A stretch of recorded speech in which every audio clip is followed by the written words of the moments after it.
Hi everyone, it's Wednesday, which means it's time for another live stream from Chem Help ASAP. Today we're going to be working on buffers, specifically 5 problems on buffers. So we're going to do plenty of Henderson-Hasselbalch. The one thing I want to check, OG benchmarks. Okay, great, good audio. That's always what I want to check first, make sure everyone can hear me. The other thing I want to mention is kind of what I've got on the screen right now. So I know that the AP Chemistry exam is coming up very soon. I believe May 1st is the date of the exam. And students, I know, need some help preparing for that. So what I'm doing is I am offering a live instructional class on various topics. And I'm picking topics that I know students are losing points on when they take the AP exam, and also ones, obviously, that students are struggling with most. So for the class that's going to be tomorrow, it's going to be tomorrow at 7:30 Eastern Time.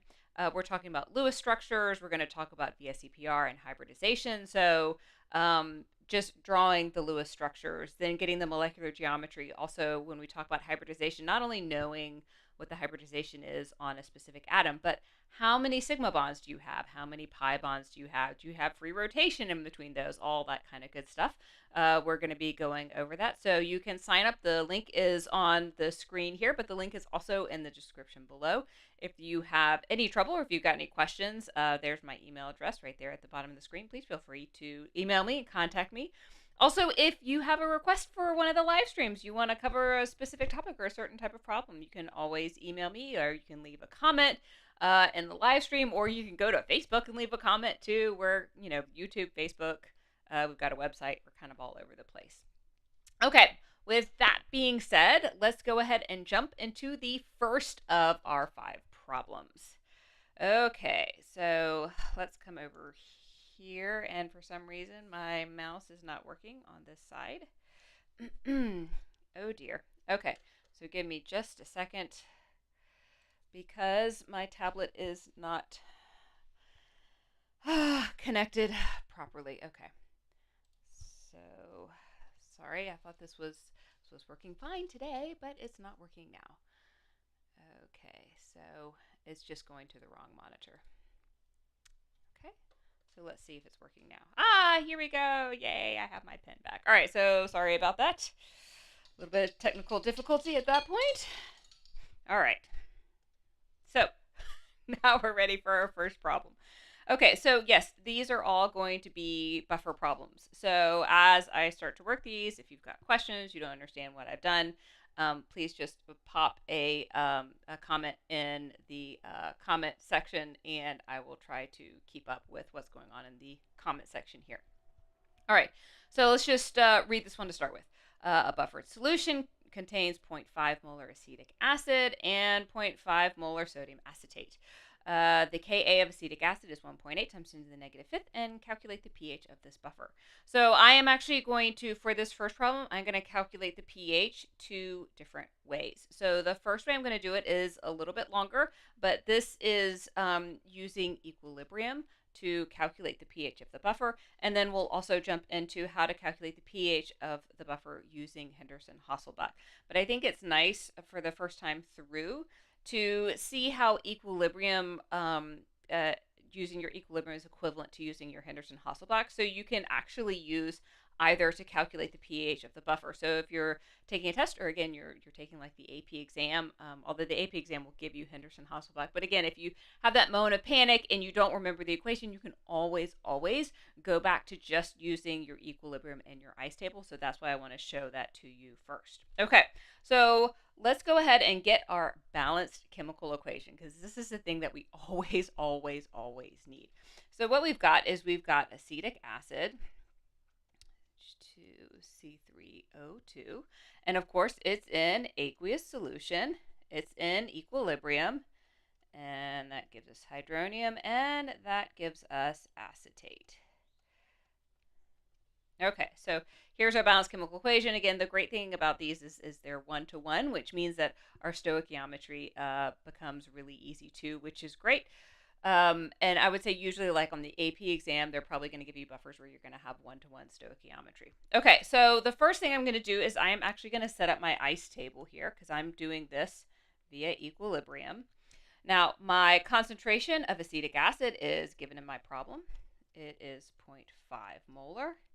And I also have a concentration of sodium acetate. So remember, sodium acetate, when you put it in aqueous solution, is going to give you sodium ions and acetate ions. Now, we don't care about the sodium ions. Those are just spectator ions. We ignore that. We really care about the acetate ions, because you can see we have acetate ions in our equilibrium expression. So we do have a concentration for that, and that is, again, 0.5 molar.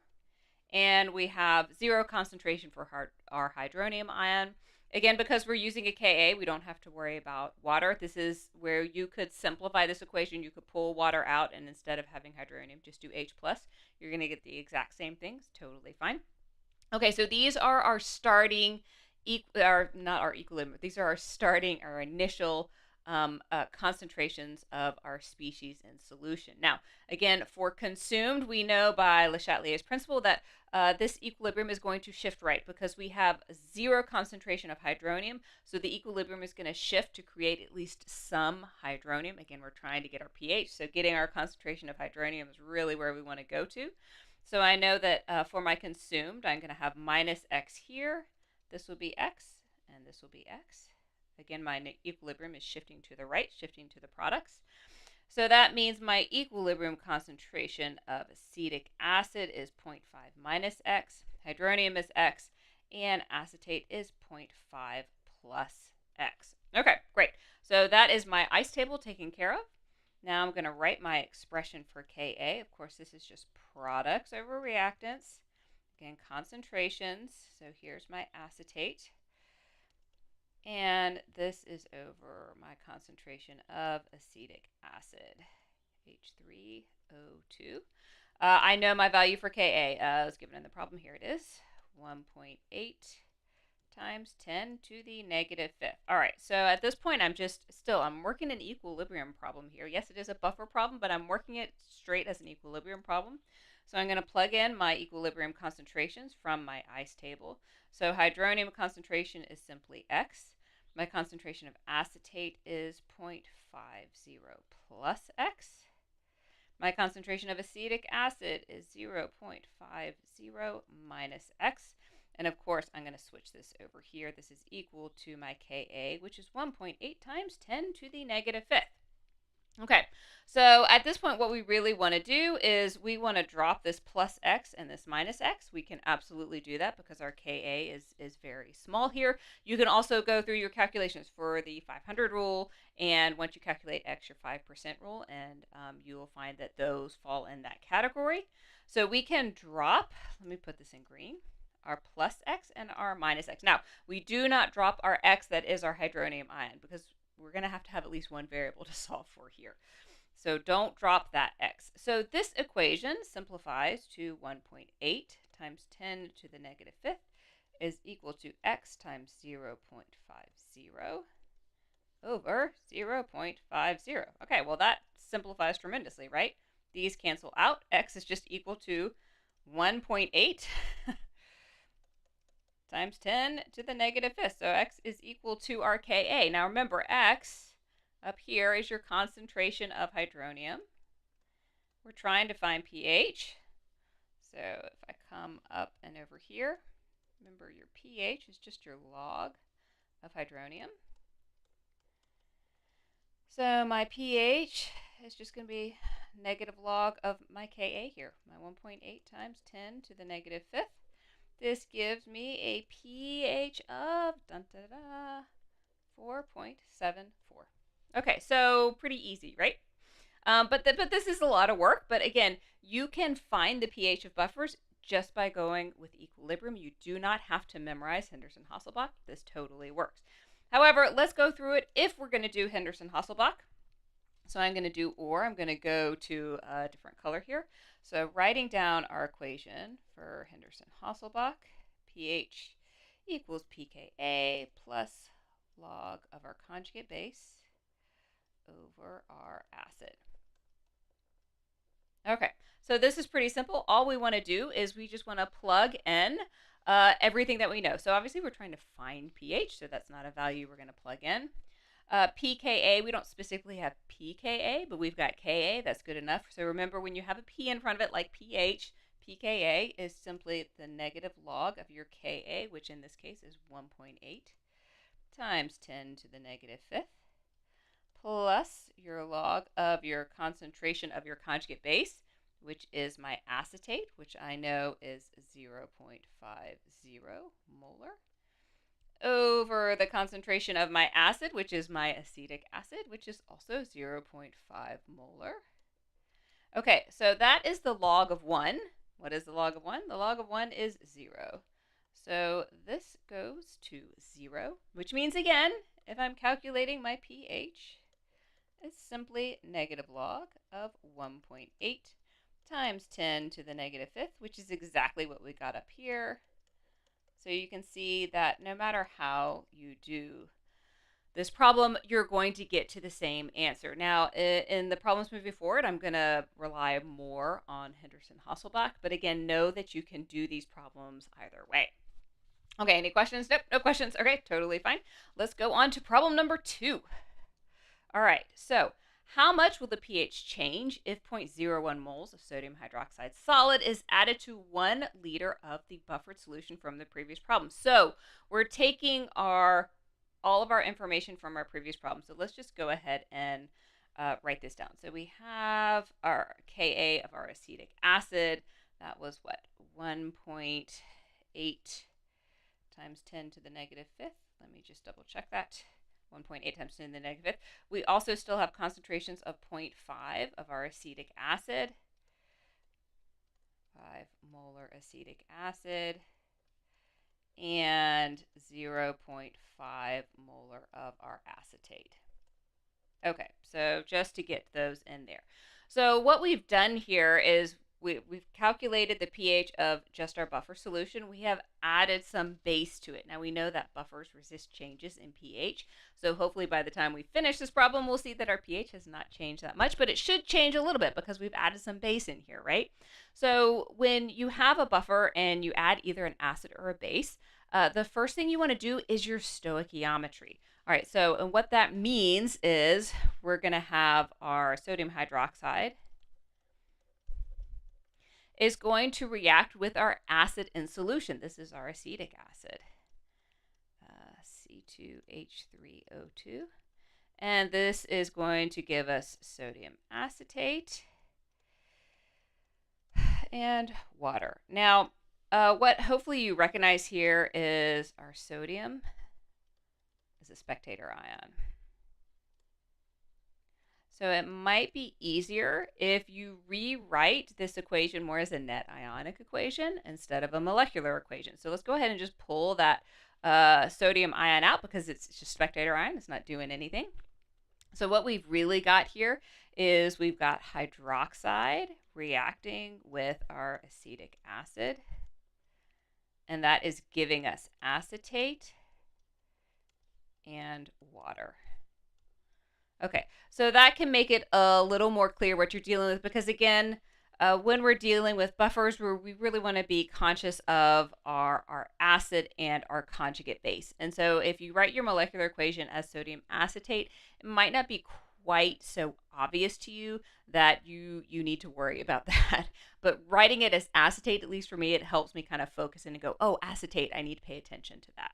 Okay, so again, we're doing our stoichiometry first. So you'll notice that for both of these equations here, this is a right-hand arrow only. So this reaction is going to move forward. It is not in equilibrium. This is a limiting reactant question because we need to first identify our limiting reactant, and then we need to know how much is left over of our excess and how much product we have formed. So you never really get away from stoichiometry, basically, is kind of the truth here in chemistry. You're always pretty much going to be doing some stoichiometry. Maybe if you're doing gas laws, you're not necessarily doing stoichiometry. Okay, so here is our balanced chemical equation. We're doing stoichiometry. Again, the nice thing about this stoichiometry is it's all one-to-one, so it makes it very, very easy.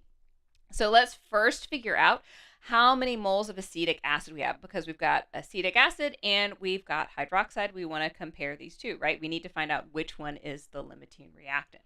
So for our moles of acetic acid, H3O2. All right, so this is where we're going to take our concentration of acetic acid. Again, we're using the same concentration from our previous problem. So that's 0.05. Instead of writing molarity capital M, I'm going to just call this moles per 1 liter. This will help me make sure that I get my units right. And then I want to multiply by the volume of acetic acid that I have. So if I go back to my problem, you can see they made it really easy. I have 1 liter of the solution. So I'm going to multiply this by 1 liter of solution. And bam, that means I have 0.050 moles of acetic acid. C2H3O2. All right, so this is not just true for our acetic acid, but it's also true for our acetate. So remember, we have to keep in mind that we've got two things in solution, acetic acid and our sodium acetate. And remember, we've got acetate right here as well, so we need to keep track of acetate.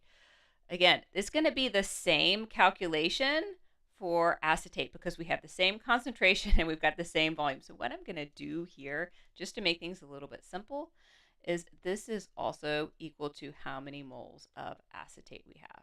All right, so these two are equal. We know how many moles of acetic acid we have, and we know how many moles of acetate we have. Now, our moles of acetate are not necessary right at the moment because, again, we're doing our stoichiometry and we're trying to figure out our limiting reagent first, but we're going to need these moles of acetate as we finish up the problem. Okay, so we know our moles of one reactant, limiting reactant. We need to know the moles of the other reactant.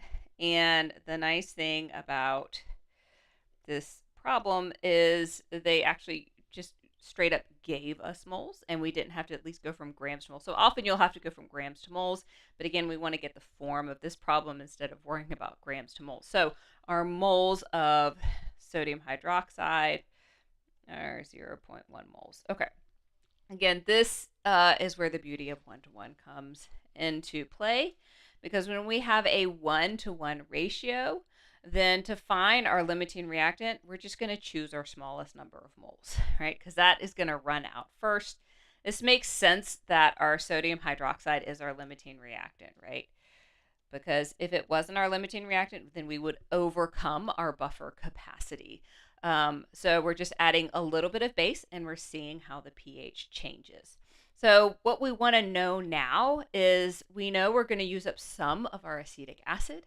We're going to produce some acetate, but we need to know specifically what that is. All right. So we're going to take this as, let's get our acetic acid first. So our acetic acid, this again is just stoichiometry.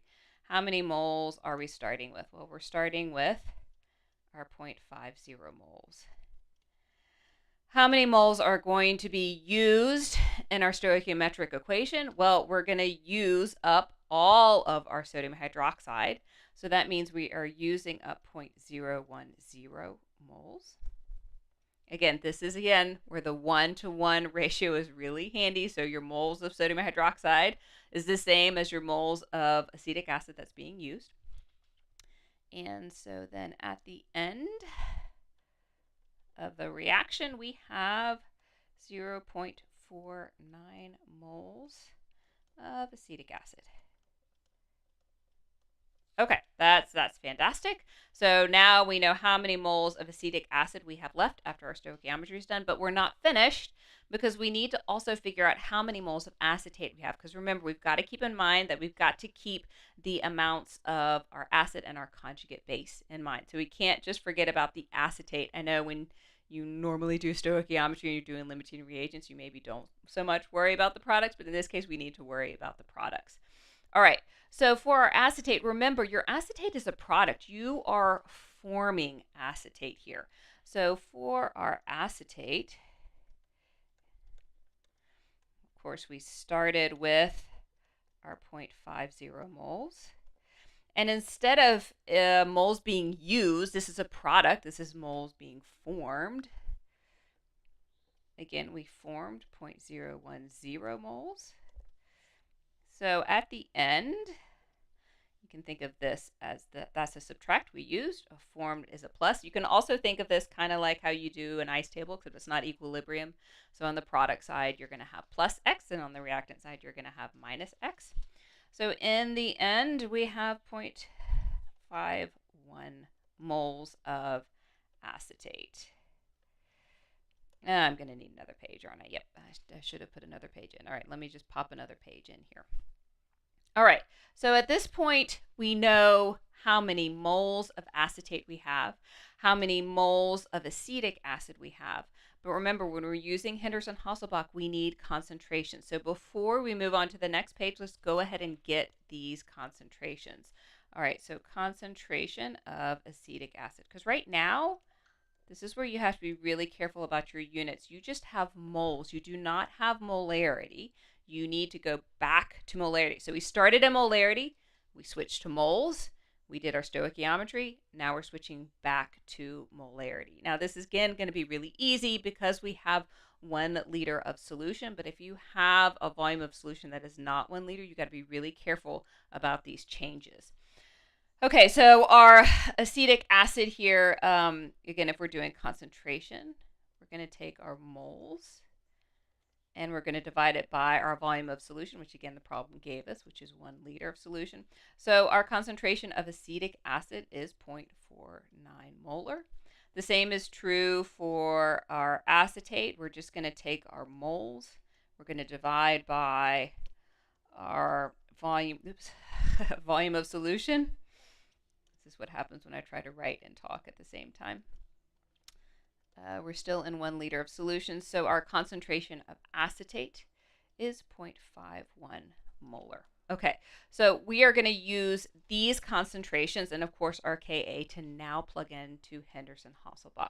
So the key here is you do your stoichiometry first, and then you do your Henderson-Hasselbalch, and then you go ahead and do your equilibrium calculation if you want to do these by equilibrium. Okay, so let's go to our second page and let's go ahead and use Henderson-Hasselbalch and let's figure out what our pH is now that we've added our 0.01 moles of sodium hydroxide. So just putting in our equation over HA. All right, so let's plug in. So again, we know our Ka. So to do pK, it's just simply negative log of that value 10 to the negative fifth, okay, plus the log of our conjugate base. So remember, this went up, and our acid, this went down just a bit. All right, so now this term does not go to 0. It is an actual term, but it's going to be really small because this ratio here is still really close to 1. So we're going to see when we calculate our pH, when you put that in your calculator, your pH is 4.76. Now, we started at, back. Remember, we started with a pH of 4.74. We're now at 4.76 versus 4.74 before NaOH was added. So you can see that our buffer did exactly what it was supposed to do. It resisted the change in pH. We did have a change, but it was very, very small. Okay, so that is really how buffers work.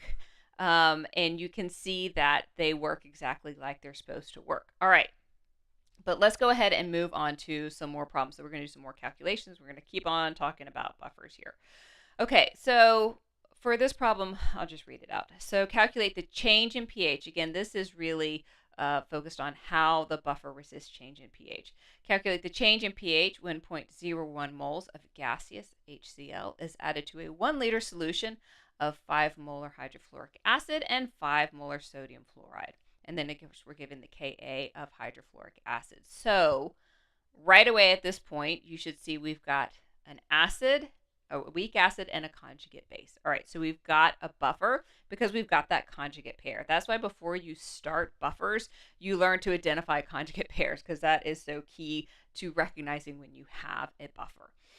All right, but we've got an acid, an acid and a conjugate base pair. We are adding an acid to it, so we're adding hydrochloric acid. Now the reason why we're adding gaseous hydrochloric acid is to make this problem a little bit simpler. So you do have to keep in mind if you are adding acid or base and you are potentially changing the volume of solution.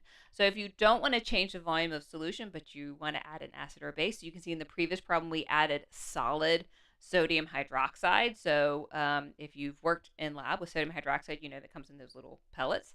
That's not going to change the volume enough to change the buffer. And in this situation as well, because we're adding gaseous hydrochloric acid, we're not adding a solution of hydrochloric acid. The volume of our solution stays the same. And again, the volume of our solution is 1. So it helps simplify our calculations. So again, we can get to seeing how this buffer is going to resist changes in pH. Okay, so it looks like, yes, we're good. We don't have any questions yet. So either you guys are following perfectly or you're totally lost. All right, so let's first, because we need to calculate the change in pH, we need to know what the pH of the solution is first before we bubble gaseous hydrochloric acid in it. So let's get our initial pH. Let's label this initial pH of just our buffer solution. We can, again, use Henderson-Hasselbalch for this. Plus log, in this case, it's going to be our fluoride over our hydrofluoric acid. Okay, so our pH is equal to negative log of our Ka, which we have, times 10 to the negative fourth, and plus our log again of our concentrations. Now the great thing is we have our concentrations right here in the problem, and they're both 5 molar. So 5 molar. Okay, which means that this term again goes to 0 because the log of 1 is 0. That makes things really easy, which means our pH is simply our pKa, and that is 3.1427. Okay, so I'm giving us extra sig figs here, and you'll see why in just a minute. Okay, so that is our initial pH. Let's see what happens as we bubble acid through. So as we bubble acid through, then our conjugate base needs to come in and neutralize this acid. Okay, so we'll make this section add HCl. So we're adding hydrochloric acid.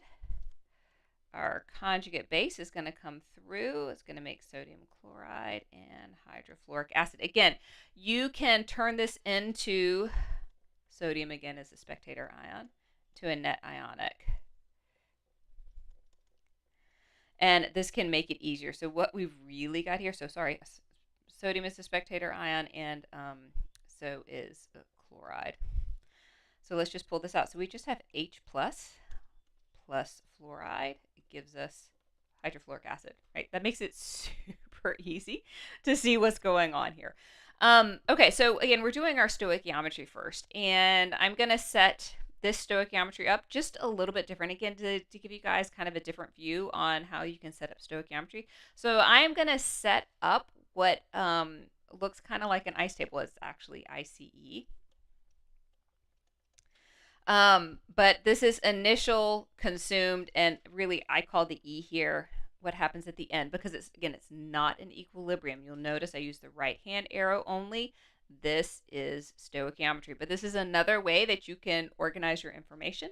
So you might find this way easier than the way I did in the previous problem. It's always nice to have a couple of tools in your tool belt. Okay, so I'm just putting in how many moles I have of everything here. All right, so these are all moles. Okay, so I did skip a step. So let me just be clear about this. We have concentrations here of hydrofluoric acid and sodium fluoride. But because we've got 1 liter solution, that means for my moles of hydrofluoric acid and fluoride, I'm going to take my concentration,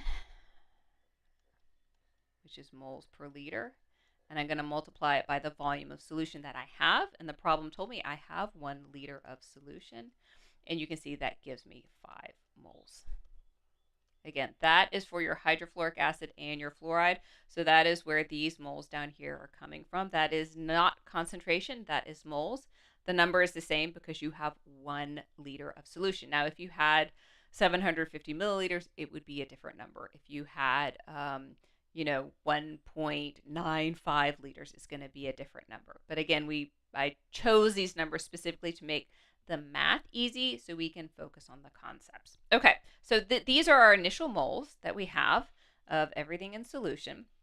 C again is consumed just like for equilibrium, but in the case of stoichiometry, I know I'm going to consume all of the limiting reactant. Our limiting reactant in this case is our H plus. So I have a minus 0.010. Again, this is a reactant, and on this side, I'm making product, so that is a plus. So just watch those signs there. For your consumed, it's going to be a negative sign on your reactant sign and a positive sign on your product sign. And again, this is not equilibrium. I call this N just so you can keep the ICE. But these are your end number of moles after your stoichiometry is done. Of course, our limiting reactant goes to 0. Our fluoride is now 4.99 moles, and this one is 5.01. Again, these are all moles here. Okay, so that is our stoichiometry done.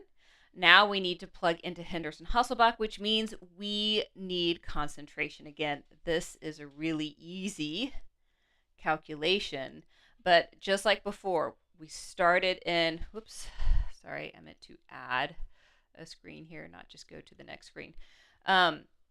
We started in concentration. To do our stoichiometry, we switched to moles. And then to do our Henderson-Hasselbalch, we've got to switch back to molarity again. So you've got to be really comfortable with concentration calculations and switching back and forth between concentrations and moles, because you do that multiple times here. So let me get Henderson-Hasselbalch again up on the screen, because these are concentrations here. All right, so again, my pKa is just simply negative log of my Ka, what was that, 7.2 times 10 to the negative 4th, plus log of my concentrations, my fluoride, let's see, I wrote that down, this is 4.99 molar, and our hydrofluoric acid is 5.01 molar. So again, this term does not go to 0, but it's going to be really, really close to 0. Again, now you can see why for the initial pH, I gave you so many sig figs, because this one is 3.1409. So look back at our original pH, 3.1427 versus 3.1427. This is a change in pH of 0.0018. Again, you can see it's a buffer. It really resists changes in pH. The pH changed just a little bit. And if I had just gone to the second decimal place, then I wouldn't have seen a change at all. So for this buffer here, especially having 5 moles, it's really robust. Now, we're going to compare this to a similar problem. So if you read this one, it feels like it reads as the same problem. So we're calculating change in pH. We've added 0.01 moles of gaseous hydrochloric acid. We've got 1 liter solution, but our concentration of our acid and our conjugate base have changed. So originally we had 5 molar, and now we've got 0.05 molar. So we've adjusted by orders of magnitude. Let's see how this buffer handles the addition of your hydrochloric acid. So what I'm really doing here, just to kind of give you the inside track, is we're looking at buffer capacity and what the concentration of the solution is, how that matters in terms of buffer capacity. Okay, so this is a similar buffer, but it's got a different buffer capacity because our concentrations are different. But we're going to run through the exact same type of calculation. So this is going to be really easy. Again, we've got our initial pH. This is going to be exactly the same, but I'll show you how it's done. So we still do Henderson-Hasselbalch. So this is before I have added any acid. Again, I'm following the same mode that I did for the previous problem.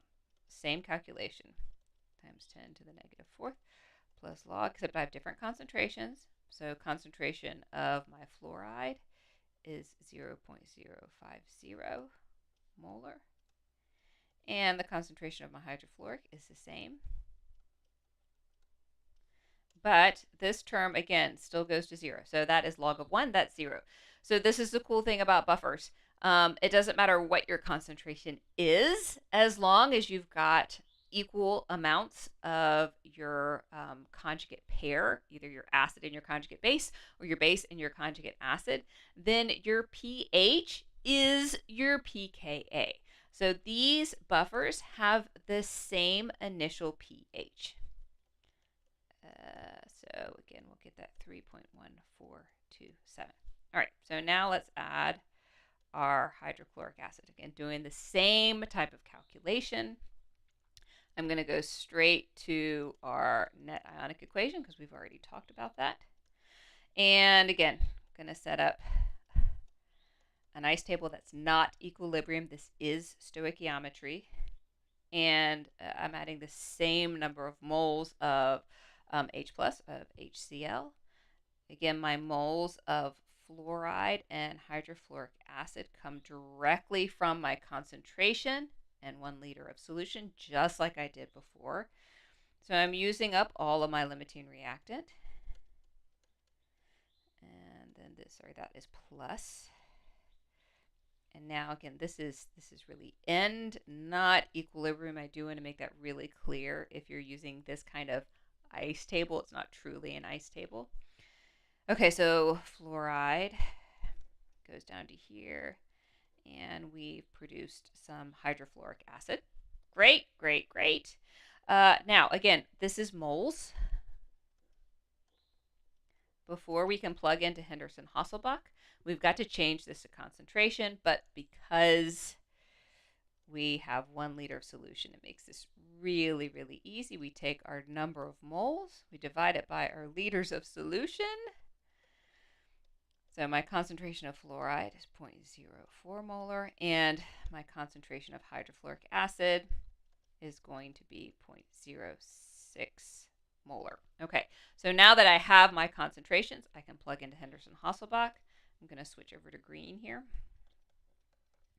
pH equals pKa plus log of fluoride over hydrofluoric acid.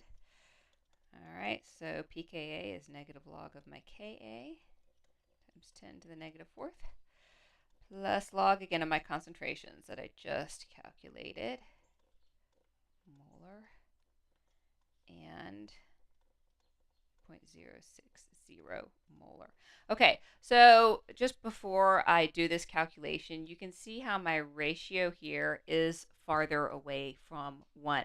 So already my pH is going to be more heavily altered than in the previous problem. Again, this is why I wanted to compare and contrast these two problems. So your initial pH is totally the same, but your buffer capacity is very different because you are altering this ratio right here to a higher degree, or you've got a higher percentage of alteration because you're not starting with as much buffer.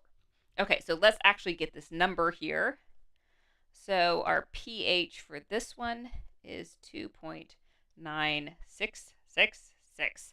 So we have changed quite a bit. We started at 3.1427, just like with our other one, but now we've gone down below 3 here. So I'll say, actually, sorry, I think I'll keep this green. So our change in pH is 0.1761. Okay, so this is what people mean when they talk about buffer capacity. So a buffer with low capacity, it means you're going to change this ratio very easily, and you're going to be able to change it by a high degree. If you've got a very robust buffer with high capacity, so this one here, you can see while this ratio is not 1, it's still super, super close to 1. So if you want a buffer with the most capacity, you want to make sure that this ratio is as close to 1 as you can make it, and you want it to stay as close to 1 as you can make it. And this leads into our last problem. Okay, so we're going to make a buffer. We're going to choose what is the best buffer for this situation. Okay, so a student needs a buffer with a pH of 4.30. Okay, so we know our pH in this case. Of the following acids, calculate the ratio of acid to conjugate base needed for each system, and then we want to determine which system will work best. Okay, so we've got these four acids here.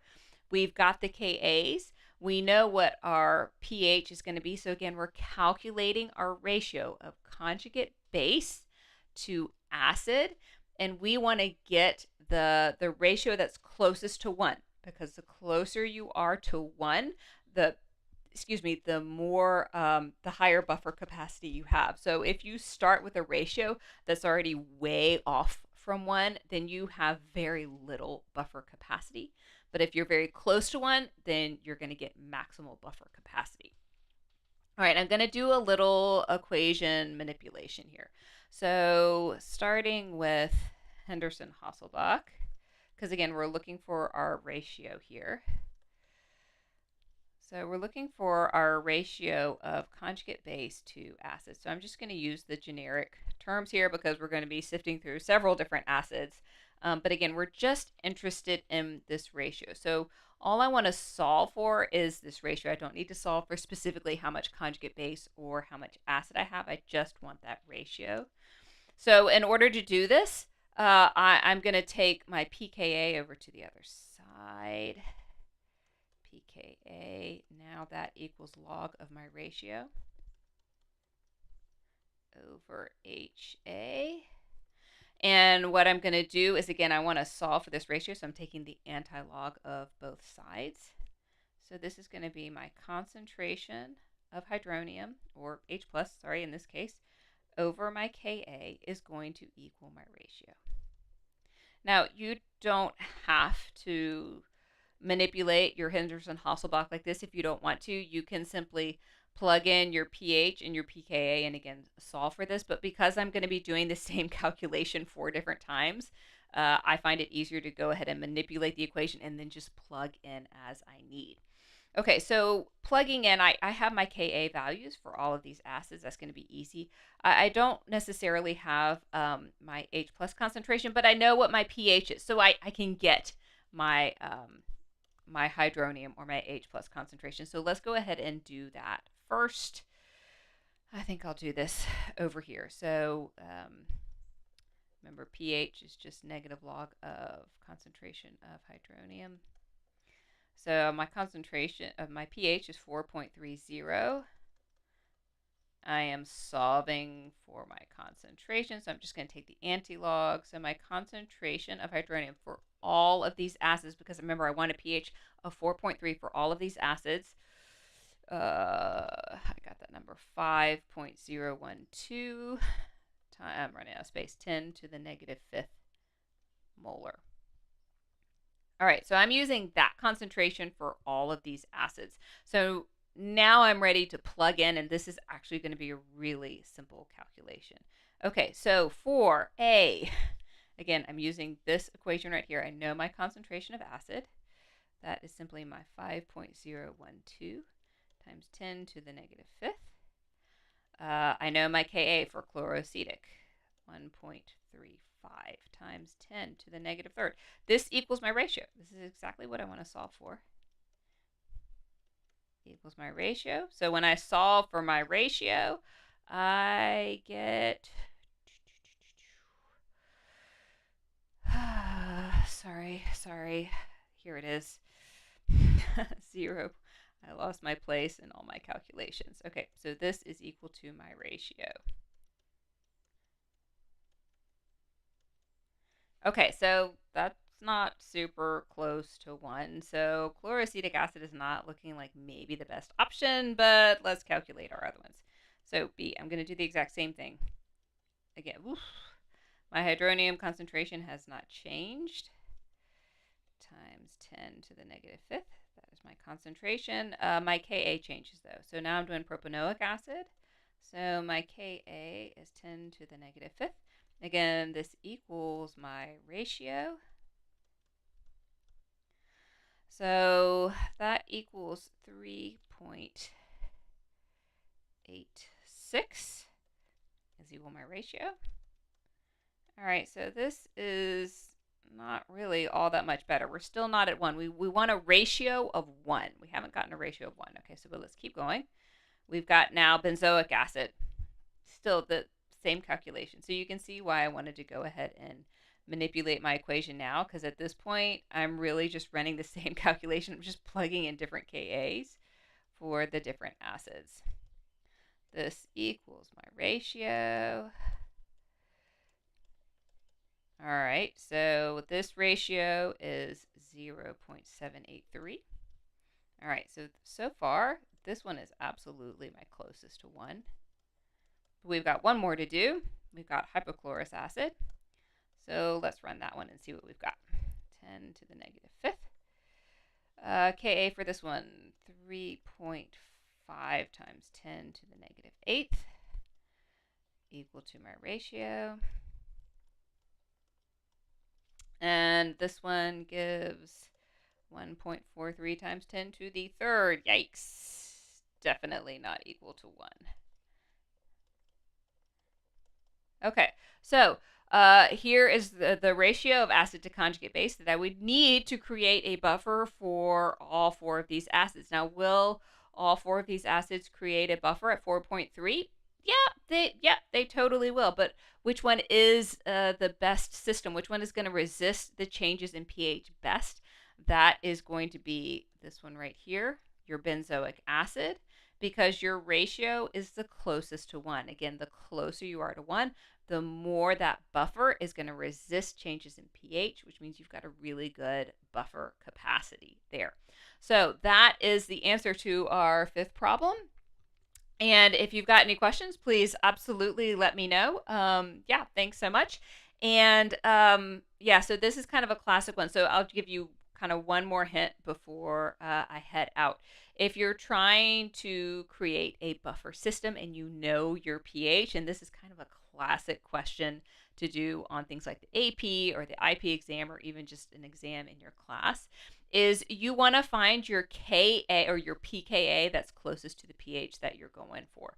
So in terms of this system, again, your benzoic acid, if you just went through and converted all these Kas to pKas and found the one that was closest to 4.30, bam, that is the buffer, or that is the buffer system that you want to give you a pH of 4.30. So that's like a quick and dirty way to go through, especially if you've got an exam that has multiple choice and you don't want to run through all these calculations for all of these, but you really want to get into that answer fast. You want to make sure your pH and your pKa are really close, and that is the buffer you want. Okay, so I'll let you guys go. Again, let me know if you have any requests for future live streams, and if you need help preparing for that AP exam, I've got some live instructional classes coming up. Just go ahead and sign up, and I'll see you there. Thanks so much. Bye.